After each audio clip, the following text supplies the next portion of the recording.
Alright, after weeks of research, I've finally discovered what I must do to find out what legend is related to Sandstorm. Google.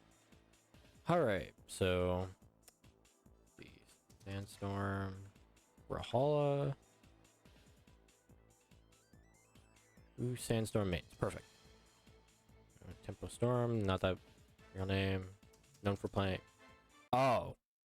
Oh no! That's right. Legend Analysis 5.0 is bringing you the most overplayed, overpowered, overrated garbage Brawlhalla has to offer, Mordex. But with each legend analysis, we've got to look at the legend with more respect. I think everyone already knows what's up with Mordex. He's wildly overplayed, and he's seen pretty much everywhere in the Brawlhalla community.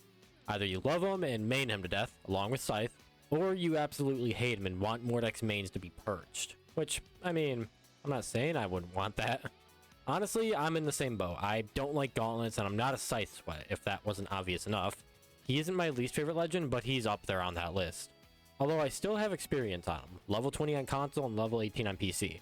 That's at least level 25 overall, and honestly, if I didn't switch from Xbox, I would probably have all my legends level 25. It's a crazy thought. Anyways, I've got the experience. Let's hear my trashy opinions on his SIGs. I know they've been nerfing them every here and there, but I still think they're way too good. Gauntlet and SIG is honestly one of his worst ones. I don't think it's terribly bad, just the SIGs that make you go backwards typically don't work as well. Again, not bad, just not great. There's much better Mordex SIGs to go for. Like Side SIG. I hate it and it's too good. Not only does it hit in a really good area in front of you, it has good force and you're pretty much safe from lower hitting attacks. Punishable, but still needs a nerf in my opinion.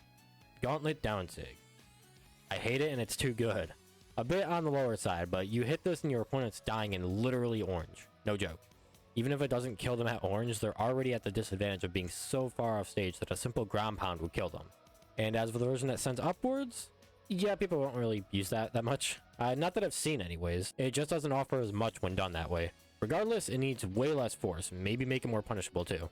Going on to his Scythe SIGs, they're even worse. In an OP way, that is. Scythe in SIG. I hate it and it's too good. I mean, what way are you supposed to dodge against this SIG? Dodge neutral, hit. Dodge up, hit. Dodge down, hit. Dodge in, and dodge left. Why the fuck am I getting hit by this SIG? In all seriousness, when I fight Mordex players who use this SIG, no matter where I dodge, I'm getting hit.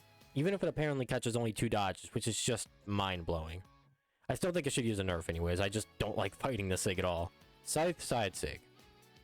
I hate it and it's too good. 2 words. Too safe.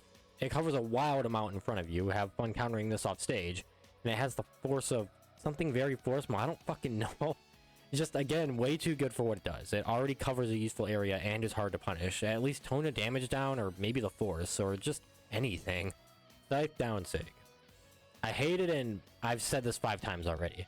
I mean, I'm serious, all of Mordex's SIGs are just way too good. Scythe Down SIG doesn't cover a massively large area. In fact, it's another one of those passive SIGs where you move back and then hit forward. But this one covers an area most players will run into, and of course the attack has active input. Both are useful, it just depends on what direction you're facing when using the SIG. I think it's his worst Scythe SIG, but I'd still love to see maybe a nerf to the speed or recovery time. Overall, his Scythe game is just so much better. He has SIGs that cover so many different areas around him that make playing Mordex feel super safe and also super painfully aggressive at the same time. Also, his Gauntlet game is still one of the best in the game, just like, compared to Scythe, not as good. Going on to his skins, we gotta be fast. He has some of the most in the game. So, let's blast through them. God tier has Octavius Mordex tier 1. I'm not a furry. That's my reasoning. Seeing a human version of an animal legend, though, is actually legitimately cool. Pretty good tier has Black Diamond, Mad Dog, Dog Days, and Fenrir Mordex. All very stylish and unique skins, of course, weapons and design-wise. Yes, even though Fenrir is Sandstorm generic, it's still a great skin, even if little Timmy got it on his first try. Mid-tier has Octavius tier 2 and 3, and Daimyo. Tier 2 just reminds me of a troll face, tier 3 is... Good grief, he's naked! And Daimyo is actually super underrated. It looks amazing in colors and has good sig effects too. Med-tier has just his 3 launch skins, North Wind, Iron Legion, and Celestial Mordex. All okay, but just kind of fall off compared to his newer skins. There's not much to say about them. Then Get Out tier has Get Ready to Kill Me, Tai Lung, Dune Walker, and Brawl Dog Mordex. I don't know why everyone likes Tai Lung so much. It's bad in color swaps and the sig effects are just kind of meh. I get huge sweat vibes from Tai Lung players. Dunewalker is its worst skin by far. It has some of the worst weapons in the game, and the face is absolutely disgusting.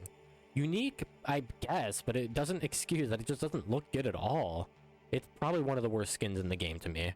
And last but not least, the new Brawl Dog Mordex. It's honestly just not that great. It looks similar to First Day of Surrey or Swim Team Mako, in which that it's so goofy that it just looks bad. Mordex definitely has good skins, but the bad ones are really bad. Tierlist wise out of S, A, B, C, and D. Come the fuck on. It's S tier all the way. It's a bit blatantly obvious that he's just been ignored for so many years. Scythe and Gauntlets are the two most overplayed and overpowered weapons in the game. Mordex has some of the most obnoxiously overpowered SIGs in the game, and his stat lineup is pretty good. 6 attack, 4 dex, 5 defense, and 7 speed. I mean, to be honest, I don't like high speed, but considering most people do, this is a perfect stat spread. Mid to high attack, low dex on a weapon that doesn't necessarily need it, average defense, and high speed to charge around the stage like a maniac. And with Scythe and Gauntlets, you better believe is happening. And honestly, any stat lineup besides dex will probably work. Just with all this stuff, you know he's top play rate. He's been top play rate for over 5 years. It's crazy. Even after Sandstorm has left the game, Mordex still reigns on. Wonder if we'll ever see a day where Mordex, Scythe, or Gauntlets gets nerfed to the ground and finally leaves top play rate. I mean, I would be in my 30s when that would happen, but still, I'd be there to see it. And honestly, I also wonder who people would be playing if Mordex had just never existed. Hattori still? Maybe the second highest Scythe legend? Nyx, Artemis? Something along those lines? I think hate for 6-spam legends would be much more common if people didn't pick up on Scythe, although hate on 6-spam legends is still really common anyways.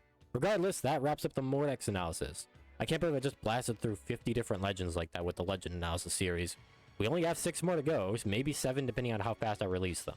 I'm thinking next I'll do a legend analysis redone, or if I work on it hard enough, the Lucian ranked gameplay video, which is going smoothly by the way. Next analysis, Yeehaw Girl, which honestly I'm excited to do. Thanks for watching this video, feel free to subscribe if you enjoy the content, and of course, keep on brawling.